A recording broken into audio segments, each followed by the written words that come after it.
Good morning, Montgomery County. I'm so happy to be with you. My name is Carla. I wish we could be together in person, but please know that I'm very much with you in spirit and just so happy and pleased to be able to spend a little bit of this day with you today. I'm hoping to talk with you a bit today about lessons in disruption, how we might think about what we might learn about freedom from our troublemakers. So I'm going to just dive right in. I always love to start with an offering. Today, it's a poem from a favorite poet of mine named Naomi Shihab Nye. This is a poem that I think really brings together all of the themes for our day. And so I'm hoping that it might serve as a preview for you of some of the things that I think are most important. It is called Shoulders by Naomi Shihab Nye. A man crosses the street in rain, stepping gently, looking 2 times north and south because his son is asleep on his shoulder. No car must splash him. No car drive too near to his shadow. This man carries the world's most sensitive cargo, but he's not marked. Nowhere does his jacket say fragile, handle with care. His ear fills up with breathing.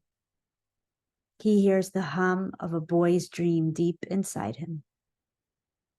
We're not going to be able to live in this world if we're not willing to do what he's doing with one another. The road will only be wide. The rain will never stop falling. I want to offer you 3 ideas today just for us to consider. They are not supposed to be arguments, though I invite you to argue with them. I wish I was there to argue with you in person, but please bring your whole self to thinking about these 3 ideas. And that means that I invite you in all the ways to offer some agreements with what you hear, some arguments against what you hear, consider the assumptions in what you hear, and consider some aspirations that you might have for yourself, for your classroom, for your kids, for your school, for this world, based on what you hear. Okay, and these are the 3 ideas that I invite you to consider today. I want to say just before we dive in that I'm going to pause periodically for you to do some quick writing on your own. Like by quick writing, I mean 30 seconds to a minute, and or some turn and talks to somebody who's near you. So you will need a pencil. If you can grab one, a pencil or a pen, and just a little piece of scrap paper to help you along. There will be places where we're going to pause for you to do a little bit of work. Okay. It's my best attempt at interaction in this format, but these ideas really require some pause and thinks. Okay. The first idea here is that freedom is a responsibility and not just a right. And so here I want us to think about freedom, not as something we have, but as something that we offer to each other through our actions. And so that means that you cannot be free unless I mind my responsibilities to your freedom. Okay, so we want to think about freedom as a responsibility. So we're going to explore that idea together first. Second, I want us to think about the differences between punishment and accountability. And more than that, I want us to begin to understand that punishment makes accountability impossible. These are incompatible ideas. And so we're going to explore that together a little bit as well. And finally, I want us to think about care and the role of care, but care as political work. So we're going to do some work distinguishing care from ideas like kindness or concepts like charity, and think about how care can function in our classrooms and schools as an actionable form of everyday justice, safety, inclusion, and freedom. Okay. Okay. So let's get started. Let's think about freedom as a right and not just a responsibility. So here is our first moment to pause and write and think about if a young child asked you what freedom means, how would you define freedom? Explain your definition of freedom in language that a child could understand. We're going to pause the video. Take your time to write down your ideas, write down your definition. You will not be asked to share this with anyone, but please do try to force yourself to put down in writing how you would define freedom for a young child. Okay, so pause me here, and I'll see you in 30 seconds to a minute after you've had some chance to think and write. Okay. Okay, so I'm going to offer you some definitions from freedom. They're working definitions. Okay, I'm going to turn my camera off so that you can see the full slide. Okay, here's one possible definition of freedom. Freedom means safely getting to be our whole human selves in community with other whole human selves without any threats or assaults to our well-being, and using our power to demand that each of us is taken care of, protected, treated with dignity, and affirmed. I'm going to give you a minute to sit with this on your own, to read it over again before we move forward. See what you think. What do you agree with? What might you argue with?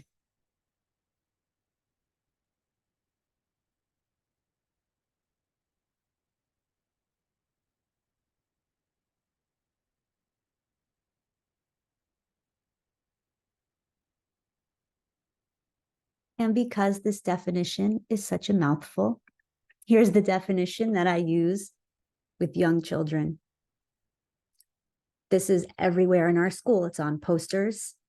It's our mantra in the morning. It's our mantra in the cafeteria, on the playground, every single place where children are exercising their rights and their responsibilities to freedom. Okay. Freedom means we keep us safe.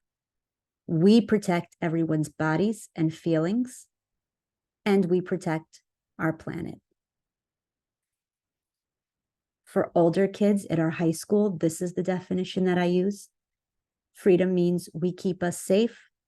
We move and act in ways that reduce harm and that protect the well-being of all people and of our planet. So here you'll notice that freedom is framed as a responsibility. It's a thing we do. It's a set of skills we practice. It is not just something we automatically have. We have a right to freedom, but we are not guaranteed our freedom unless or until every person exercises freedom as a responsibility. So we want to teach our kids and our young people what freedom means, how to accomplish it for every single person, and how we might use our classrooms and schools as places to literally practice it. I want to talk about the difference between control and freedom. Okay, and I want to make it as concrete as possible. So take a look at the poster here on the left. It's a lineup and hallway routine, and it has some commands. Be quiet, listen, look ahead, hands at your side, stay in line, walking feet. But here we might re-present the definition of freedom. Freedom means we keep us safe. We protect everyone's bodies and feelings. And so on the right, you're going to see an alternate poster that I created for our kids for how we move with care. We mind our spot. We mind each other's space. We mind our speed. And we mind our volume. That is how we move with care. Take a moment, please. I'm going to pause again. And you're going to have time both to think to yourself, write to yourself, and then turn to a neighbor and share. What is the difference between these models? Okay, articulate the difference between poster 1 and poster 2. Take some time to do that, pause my recording, and come back to me when you're all set. Okay, see you in a bit. Okay, hopefully you were able to notice how much the first poster is really about control of the body and commands about how we might hold our bodies, while the second actually requires teaching and learning. It requires thoughtful practice. It requires some discernment, decision-making, consideration, and is oriented toward caring for other people through our actions, not a set of commands over our bodies. Okay. Here's another example from our high school. I walked into our high school library one day and found this giant whiteboard that said no food or library. I'm sorry, no food in the library or gym. And I adjusted the sign to say, please help love and care for this special place. Again, notice the difference in tone, in approach, even in presentation. And think about how you might feel as a young person on the receiving end of each of these two very different sets of messages. Take a quick second just to look at it and think.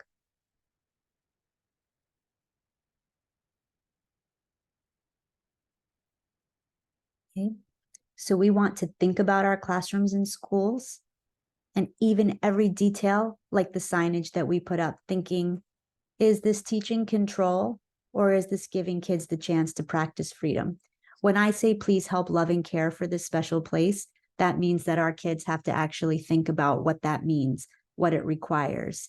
And it may be different kid to kid. So we will have to argue with each other and we will have to come to some set of agreements about what loving and caring for this special place means, right?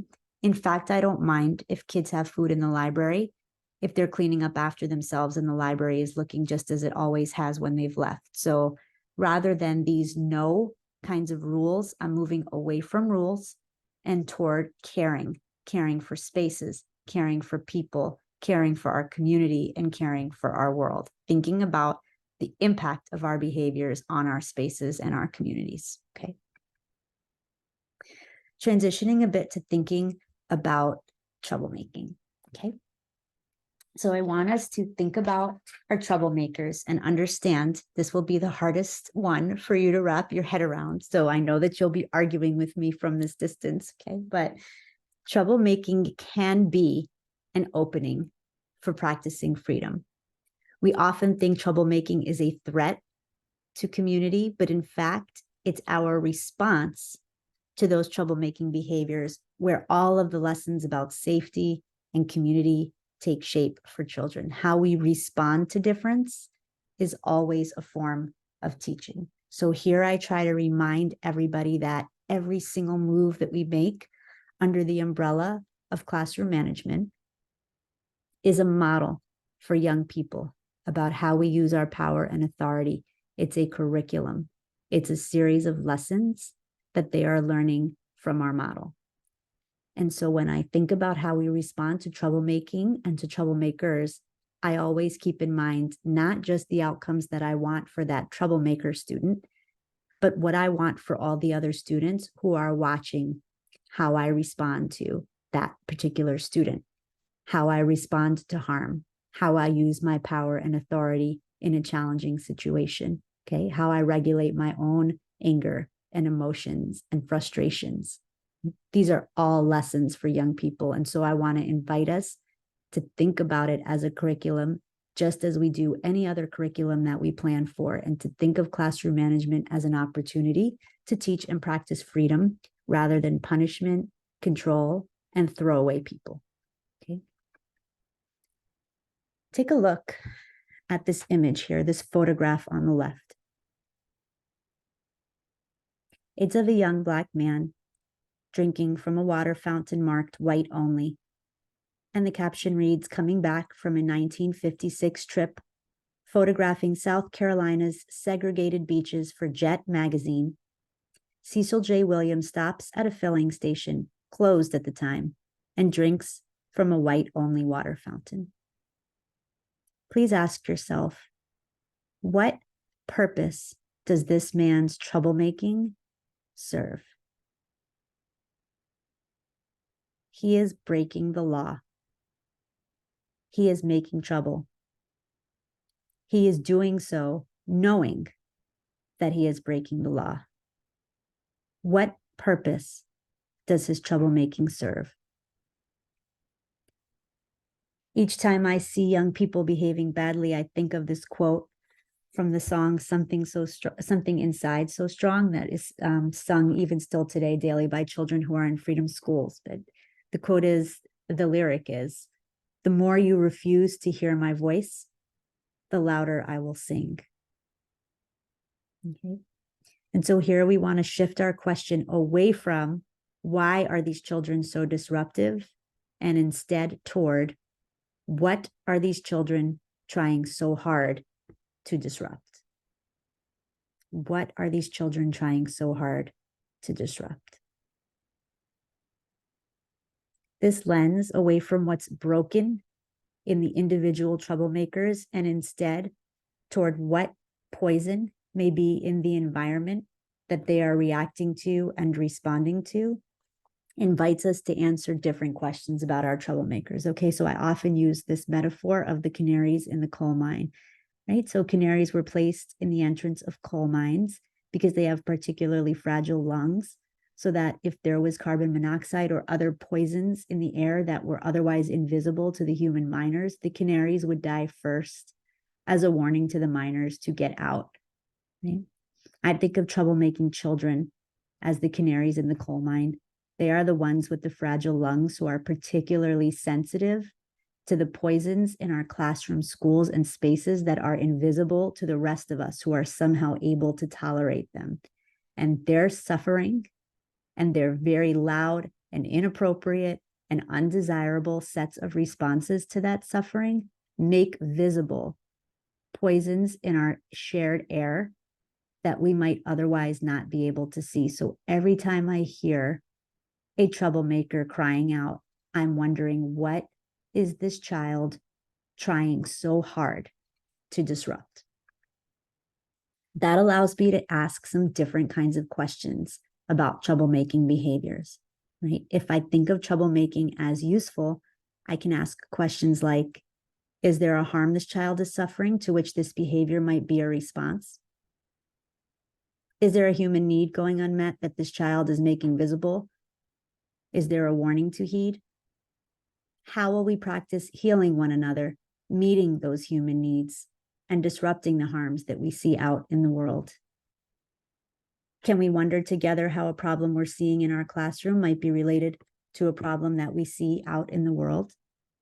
These are very different questions to ask about troublemaking behaviors instead of what is wrong and broken about this child and how do I fix it? Okay. And I always put this book up, Lessons in Liberation, because I feel like this is one of the few books that sits at the intersection of all of these other kind of big buckets of work: healing-centered engagement, trauma-informed practice, restorative and transformative justice, and critical pedagogy and political education. I feel like Lessons in Liberation is a beautiful edited volume of essays by educators and organizers that hit on kind of all of these topics. So it's sort of a rare gem, and I strongly recommend it. I want to think about safety, because most often when we are responding to troublemakers by throwing them out, we are using safety as our reason. Okay, we are saying that they are making our environment unsafe. So I want to think and talk about safety. Safety is the result of people having their needs met. If we lived in conditions in which every single person had their emotional, physical, financial needs met, we would have a much more safe world. Okay, so safety does not result from more control, because control silences the expressions of people's needs. Safety results when every member of a community has their needs met, however special those needs may be. Okay, I'm going to kind of wrap up each of these three sections with a piece of art by Molly Costello. These are all free and downloadable from her website here, www.mollycostello.com. Here's our first piece of art. It reads, ask yourself, are my actions grounded in cultivating safety or control?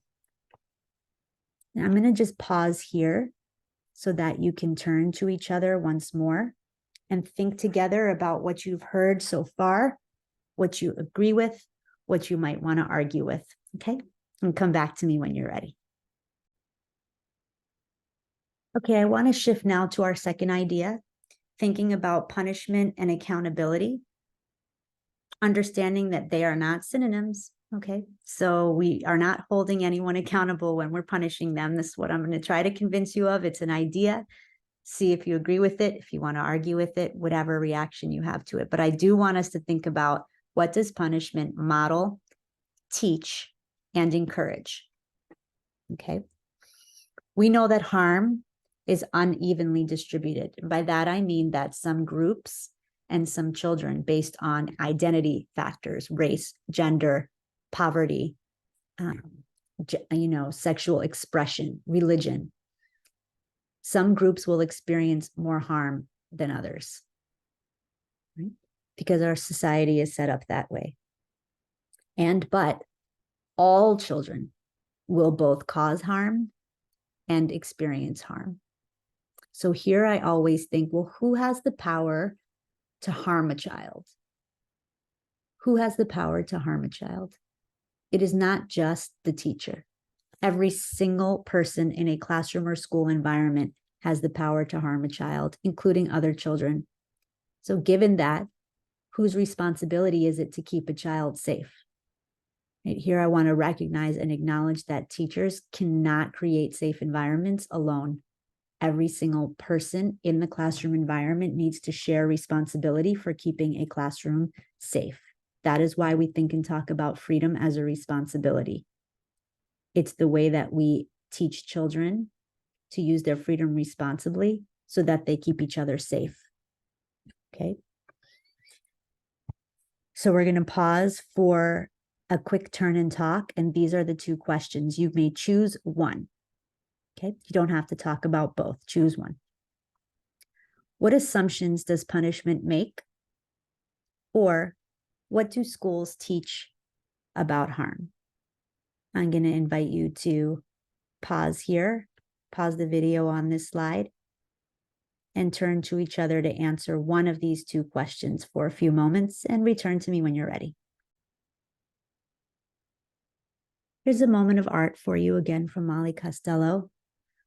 It reads, "We are having to unlearn generations of teachings that taught us how to dehumanize and encouraged us to prioritize punishment."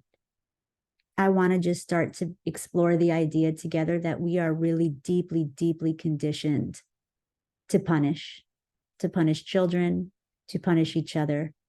We think punishment and consequences are synonyms, when in fact, all of our behaviors have consequences, natural consequences.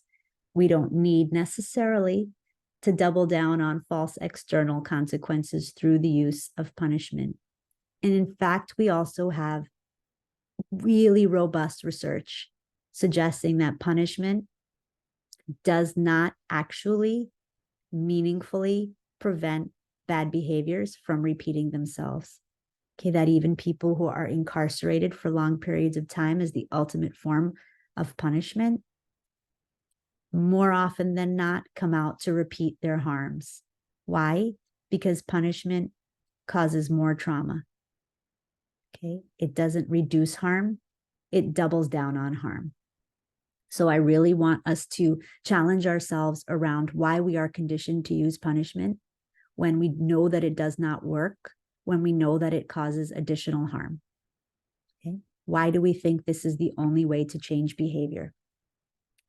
I want us to think about what it might look like to teach safety versus teaching control. So let's think about the ways that we teach punishment right now and the differences between what it might look like to teach accountability instead. Okay, so through typical models of classroom management, again, if you're thinking of it as a curriculum, we teach and learn things like what and who is good or bad, right? Kids are getting messages from us about what and who is good or bad, which ways of being are rewarded and which are punished, how people in charge use their power, how fairness and unfairness shows up in how authority gets distributed, how healthy communities respond to harm and conflict.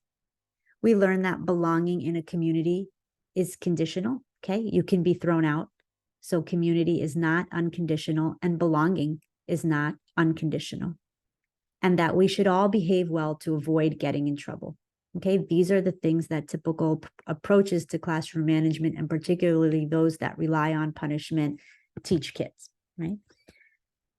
I want us to think about what we mean when we talk about accountability, right? Because we use punishment and we say that we're doing it because we want to hold kids accountable. So here's an idea that I think is going to be challenging at first, but that I really want us to try to unpack. It is actually impossible to hold another person accountable for their actions. I'm going to say that again.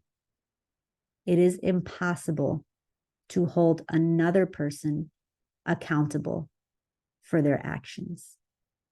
We can only hold ourselves accountable for our own actions. And let me try to explain. Okay. I want you to focus on the right side of this poster where it starts, repair is more than I'm sorry. Okay.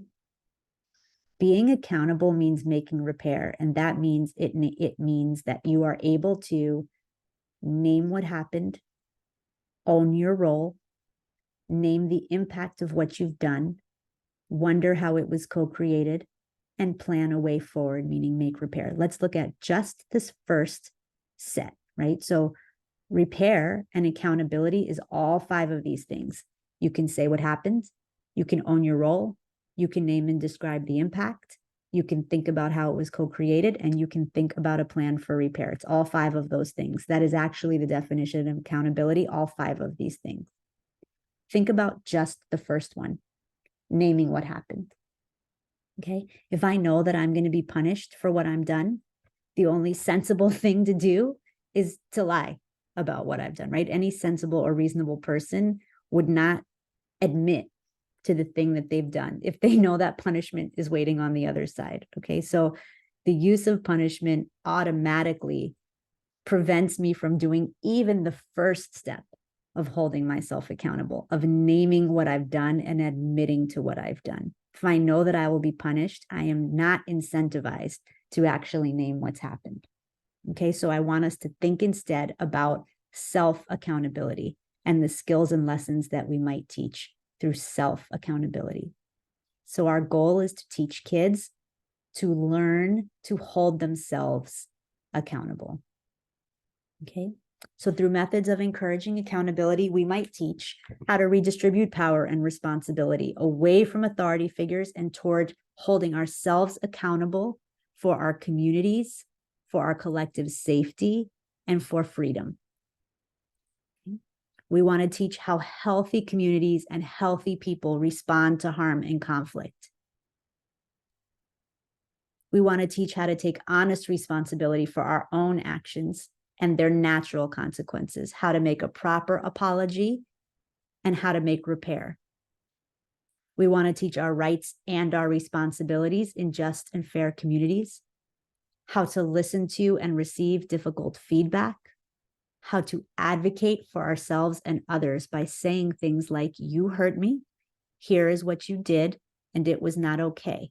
Being able to be on the speaking side of that sentence and on the hearing, listening side of that sentence. Okay. Self-accountability skills and lessons include these 12, right? And these are available as free downloadable posters. I created these and they are available to you for free. They're pinned to the top of my Twitter account if you want to grab them from there, okay? I can name what I did. I can listen as someone explains how they were affected. I can describe the harm that I caused. I can take responsibility for causing harm. I can explain what I was thinking at the time. I can say what I have thought about since. I can work to make things right. I know that I cannot demand forgiveness. I can recognize my harmful patterns, and I care enough to change. I can work to repair my relationships. I can restore my community. I'm going to pause here again.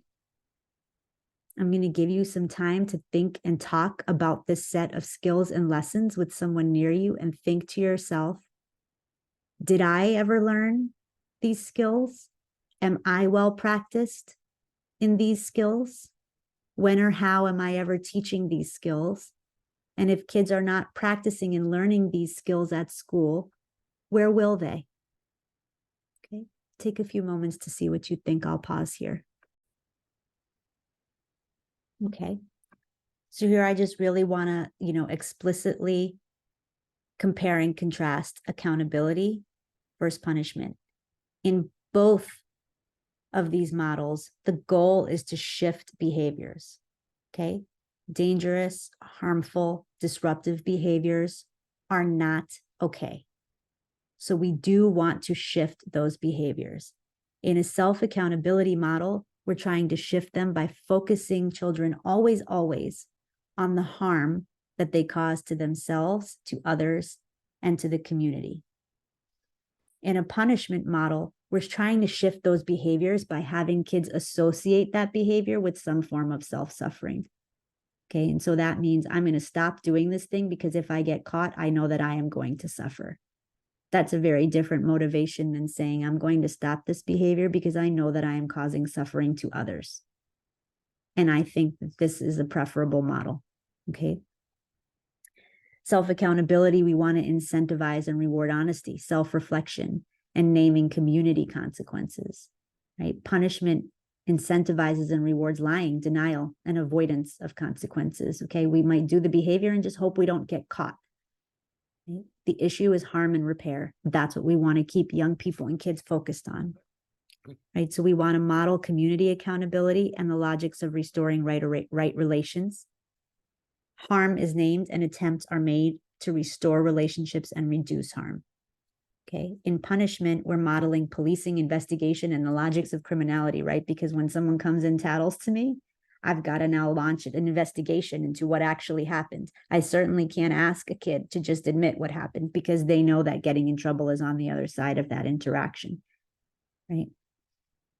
Additional harm is produced through the use of punishment on this perpetrator of whatever the behavior was, right? So we want to think about using language like hitting hurts bodies and it hurts feelings. Nobody deserves to be hit. We protect each other. It's a different kind of language than simply stop, we do not hit in this classroom, or we do not hit in this house, okay? So we want to really shift toward restorative responses. I don't have time to get into, all of restorative practice, but I just want to give you a little bit of a taste of the kinds of questions that are asked in a restorative model, right? What exactly are you sorry for? How have you been affected? Who else has been affected? If you caused harm, ask who was affected by what you did and what you need to do to make things right. Okay, again, ask yourself, when and how are our children and young people invited to practice how hard it is to actually answer these questions with fidelity and truly, really take responsibility for harm that we cause and try to repair that harm. And so here's a piece of art for you as we close out this section. We are weaving new ways of relating with each other, learning to hold conflict with grace. Okay, I'm not going to go through all of these harm reduction strategies, but I'm just going to give you a quiet moment with this slide. It's okay, so you can just pause the video here and take some moments to think about what is here on the slide. Just read through it, okay? So pause me here. Right, and you get a bonus piece of art here. Stepping into our accountability can be a moment of liberation. Okay, I really want us to think about accountability as a freeing experience. Right? Naming the harm that we caused and really working to repair our relationships and restore our community from the harm that we've caused can really be a liberating moment. There is no form of punishment that can accomplish liberation. It just isn't. Okay, so I want to invite us into thinking about that set of skills required for accountability and how and where we might teach and model and use and practice those skills our own selves alongside kids and young people as we're teaching them. Okay, final section. Thanks for hanging in. Okay, here I want to think about care. And I want us to think about inclusion, right? Think about inclusion and belonging.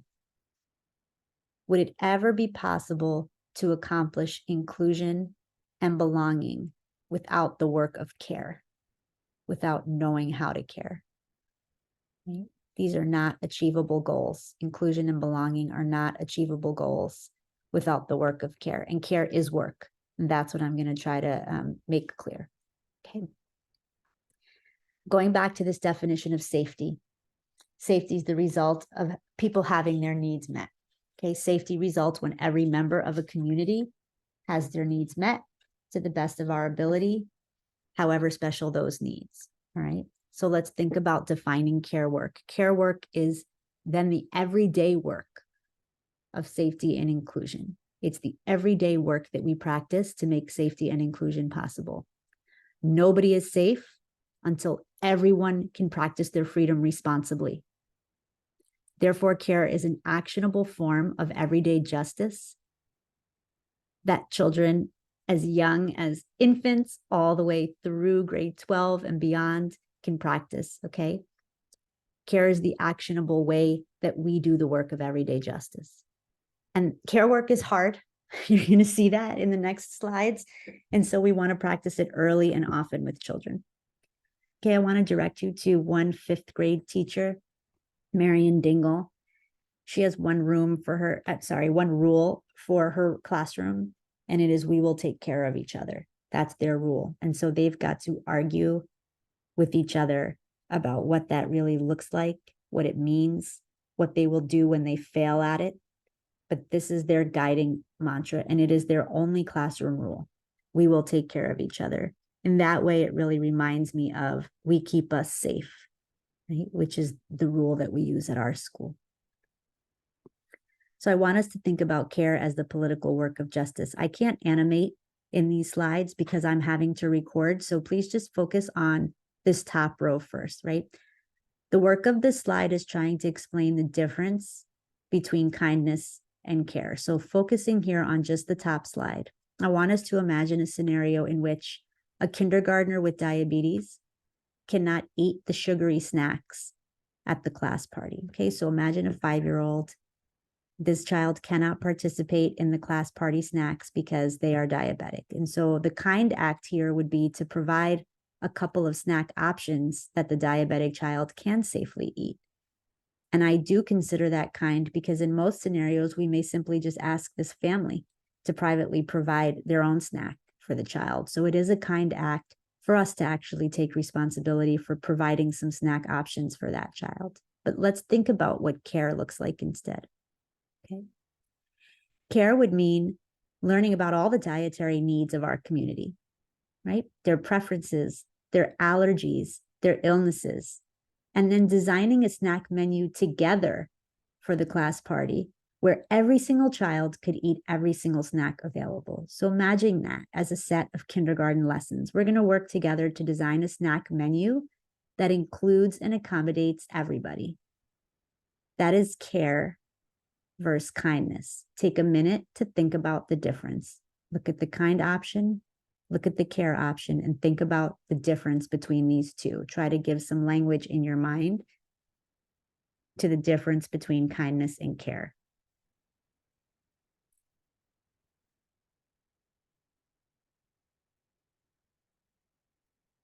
Okay, you may opt to pause here and talk about that. I'm going to keep going for the sake of time, but pausing to actually articulate the difference would be really valuable. Usually I ask people to do that in the chat. Okay, here's another example. Imagine that a high school freshman is repeatedly tardy or absent because the family has consistent car troubles, right? This is especially true here in the city of Detroit because we do not have public school buses. So the only way to get to school is by car, right? So several families who have trouble with their car means kids do not show up to school, right? So the kind act here would be for the teacher to work with the student to make up missed classwork. But the care option here would be for teachers and students to organize themselves to demand forms of free and safe transportation be provided to all students. Okay. Now, if you're having an emotional reaction to that idea, that it is a ludicrous idea, good. Because here I want you to think that not only is this not a ludicrous idea, this is actually what care looks like. It's political work. It means organizing ourselves to actually make justice possible for people. That is how I'm defining care. That is why I say it is hard work. It is not low-hanging fruit work. And so care is the political work of justice. It is not individual accommodation. It is collective fairness. I want us to think about how when we teach using rules, instead of giving kids the opportunity to practice care, we're preventing kids from doing the practice required for collective fairness. Okay. So in a rule-based approach, we might say something like line up. But if we're thinking about orienting kids toward care, we might say, you know what, let's organize ourselves to move through the halls in a way that considers others. And we might actually take the time to debate and figure out which models of moving from point A to point B might allow us to move through the hallway in a way that considers others. Here's another example. We know now that mask mandates are long gone, right? They're no longer in effect. And so the rule now is that everyone can make their own decisions about whether or not to wear a mask. And so that's the rule. Decide for yourself. Practice your freedom. But we actually need people to practice their freedom responsibly. That requires the work of education, of teaching and learning, of practicing freedom as a responsibility. And so here we might have students read and discuss the science about how airborne viruses are spread.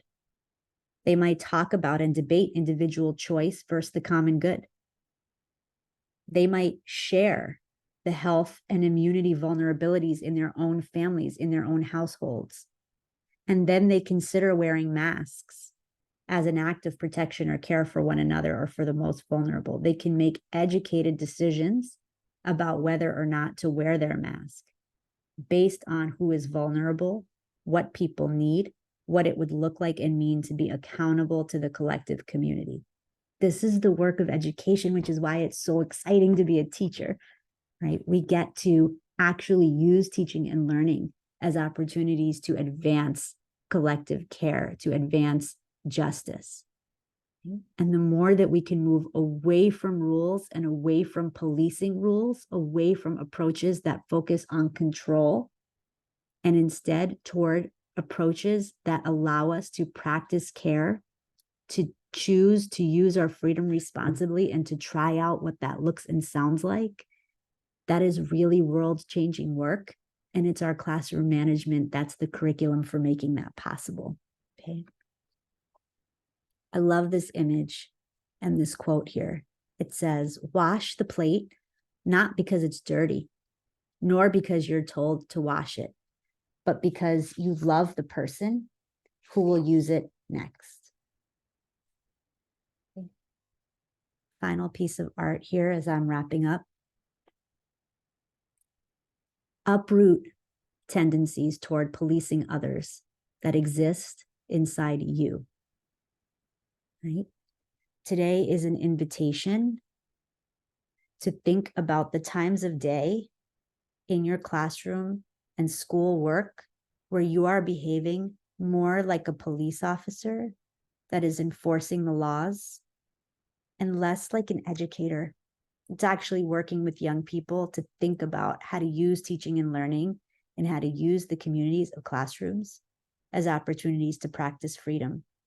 The more we teach control, the less opportunity kids have to practice their freedom responsibly.